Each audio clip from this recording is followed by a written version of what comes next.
Alors, du coup, on peut attaquer l'exercice numéro 5.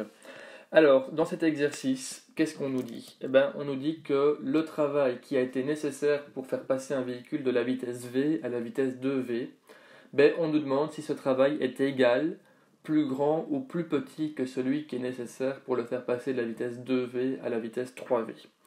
Alors, cet exercice, il est peut-être pas évident à comprendre, hein. En général, c'est dans la série d'exercices ici, c'est celui qui pose le plus de problème pour les élèves, parce que ce qu'on cherche ici, c'est finalement de calculer une quantité d'énergie, mais on travaille avec des symboles, hein. Donc, tu n'as pas ici une vitesse qui t'est donnée en mètres par seconde ou en kilomètres heure, mais on travaille ici avec une vitesse qui est symbolique, et donc V représente ici une vitesse.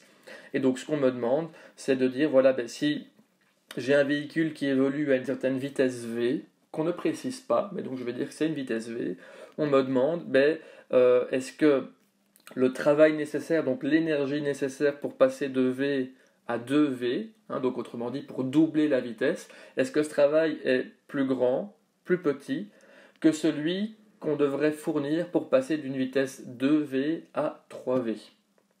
Ça va, donc je répète bien, on cherche ici à savoir si je double ma vitesse, est-ce que le travail nécessaire est plus grand que si je passe d'une vitesse qui est de 2 fois V à 3 fois V.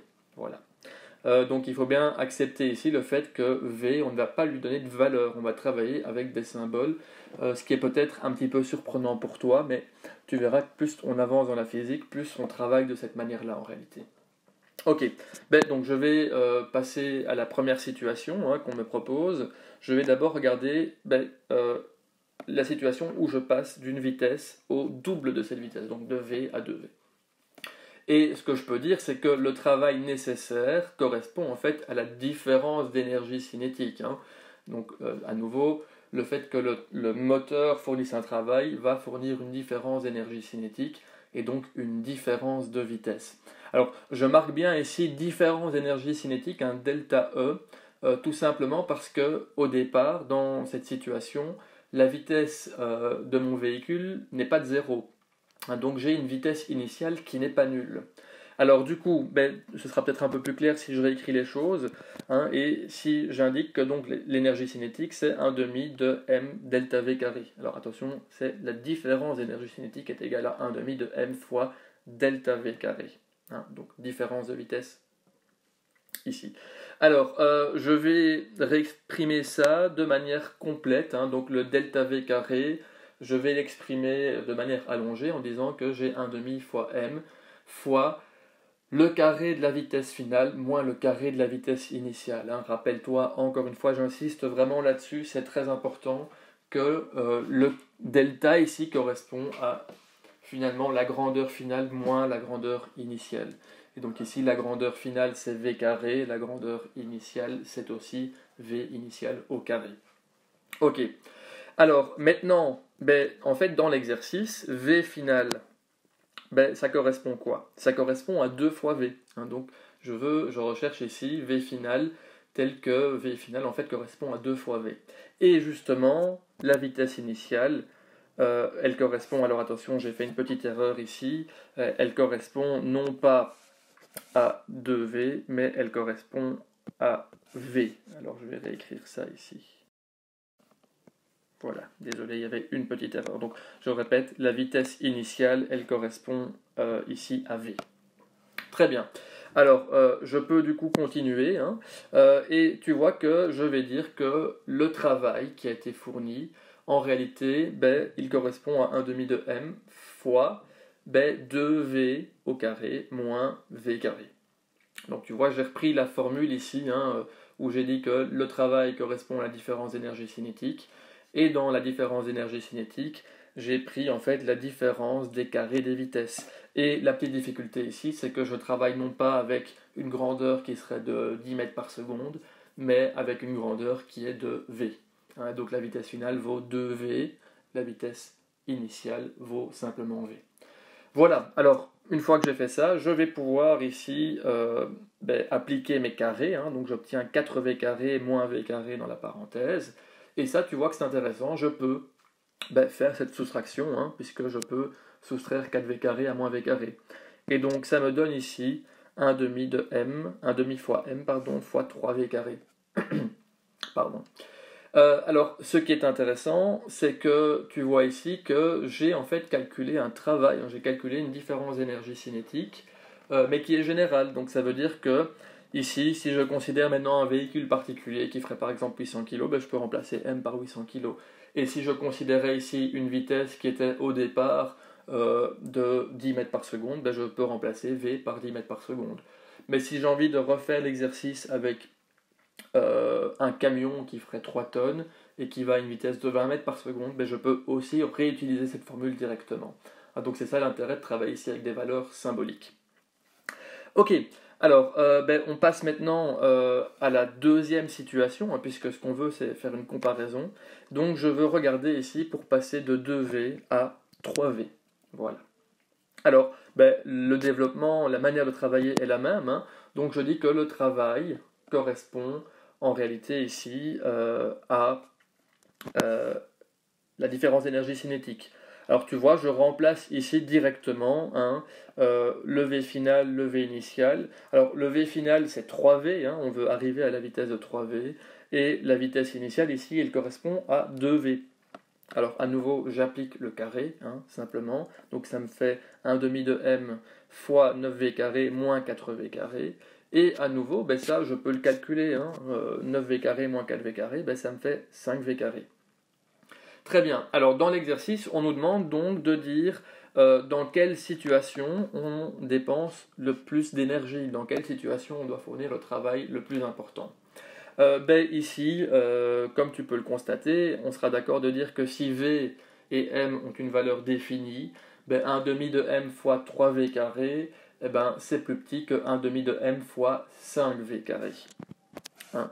Et donc ici, le travail le plus grand à fournir, c'est bien pour passer de 2V à 3V.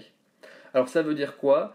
Ça veut dire que finalement, pour passer de 2V à 3V, on a dû fournir plus d'énergie que pour en fait doubler la vitesse V. Voilà, donc quand je passe de 2V à 3V, je n'ai pas doublé ma vitesse. Hein. Par contre, quand je passe de V à 2V, j'ai dû doubler la vitesse. Pourtant, si je suis déjà à une vitesse qui est plus grande, pour finalement accélérer un peu plus, hein, pour changer un peu plus la vitesse, en fait, plus je vais vite, plus je devrais fournir d'énergie supplémentaire. C'est ça que ce problème me dit ici. Ok, alors, on va du coup pouvoir attaquer ici le dernier exercice de cette série, exercice 6. J'espère que tu tiens le coup, ou j'espère que si c'est un peu trop long, tu as fait une pause, hein, puisque tu peux me couper quand tu veux, c'est une vidéo. Alors, ici, on a un élève qui lâche une balle de foot de 450 grammes du haut du bloc C à une hauteur de 10 mètres pour faire une expérience de physique. Bon, j'espère qu'il ne fait pas ça en pleine récréation parce que ce ne serait pas très malin. Alors, on nous demande quelle sera la vitesse de la balle juste avant de toucher le sol et on néglige les frottements. Voilà. Pour l'instant, les frottements, on ne s'y intéresse pas, on verra ça en classe plus tard. Ok. Alors, qu'est-ce que je vais faire ? Comme d'habitude, je commence par écrire les données. Hein. Donc, j'ai une masse qui est de 0,45, mais décidément, il y a encore une petite erreur. Hein. Donc, attention ici, c'est pas 0,45 grammes, mais c'est bien 0,45 kg. Voilà, je viens modifier ça. Donc, 0,45 kg. Et la hauteur, elle est de 10 mètres. Ok. Alors, maintenant... qu'est-ce que je vais pouvoir faire ? Je sais que l'énergie mécanique totale, au départ, je peux la calculer. Hein. Donc au moment où je vais lâcher la balle, ou en tout cas l'élève va lâcher la balle, la vitesse est nulle et donc ça me permet de calculer l'énergie mécanique totale. Et cette énergie mécanique totale, elle vaut m fois g fois h. Hein. Alors h, ici ça vaut 10 mètres. Hein. Voilà. Parce que, de nouveau, ici, l'énergie mécanique totale, je la calcule juste avant de lâcher la balle, donc il n'y a pas encore d'énergie cinétique. Et donc, ça vaut 10 mètres, puisque je suis au début de mon expérience, la vitesse est égale à 0 à ce moment-là, l'énergie cinétique est donc également à 0, et donc ça veut dire que l'énergie mécanique correspond uniquement à l'énergie potentielle initiale. Voilà. Alors, je vais la calculer, hein, cette énergie mécanique totale, en utilisant les données. Et donc je peux dire que c'est 0,45 fois 9,81 fois 10. Et ça me fait 44 joules. Ok. Très bien. Alors maintenant, très très important, il faut se rappeler que l'énergie se conserve. Donc l'énergie mécanique totale du début, elle sera la même à la fin de mon expérience. Donc ça veut dire que je vais toujours avoir 44 joules à la fin de mon expérience. La seule chose, c'est que cette énergie n'aura plus exactement la même forme. Je n'aurai plus de l'énergie potentielle, mais j'aurai de l'énergie cinétique. C'est vraiment ça le truc qui est important à comprendre. Donc l'énergie mécanique totale de mon objet est conservée, mais il faut se rappeler que l'énergie mécanique totale correspond d'une part à l'énergie potentielle, d'autre part à l'énergie cinétique.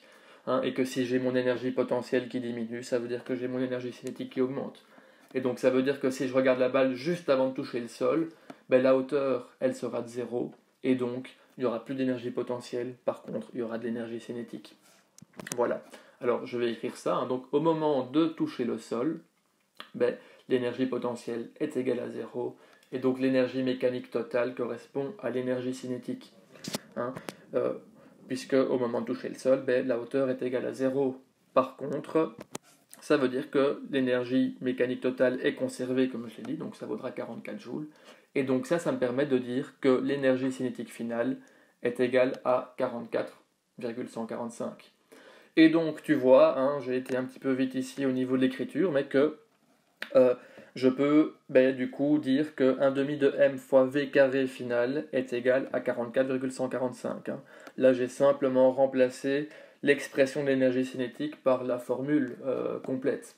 Et j'ai isolé ici la valeur de Vf, c'est ça que je recherche.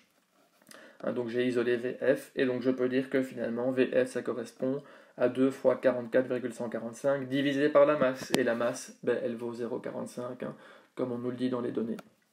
Et donc une fois que j'ai fait ça, je peux calculer la valeur qui est donc de 14 mètres par seconde. Si tu fais le calcul par toi-même, et j'espère que tu le fais, tu vas trouver 14,00 quelque chose, mais donc j'ai arrondi ici. Voilà. Alors avec ceci, j'ai terminé la série d'exercices sur l'énergie mécanique. J'espère que tu prendras le temps de refaire les exercices par toi-même, de les comprendre.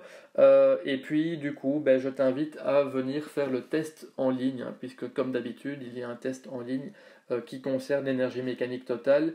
Tu retrouveras certains de ces exercices tels quels, et puis tu retrouveras 2-3 exercices un peu plus compliqués qui font un bon exercice pour la C3. Voilà, je te souhaite un bon confinement malgré tout, j'espère que tu tiens le coup, et on se retrouve, j'espère, après les vacances de Pâques. Au revoir.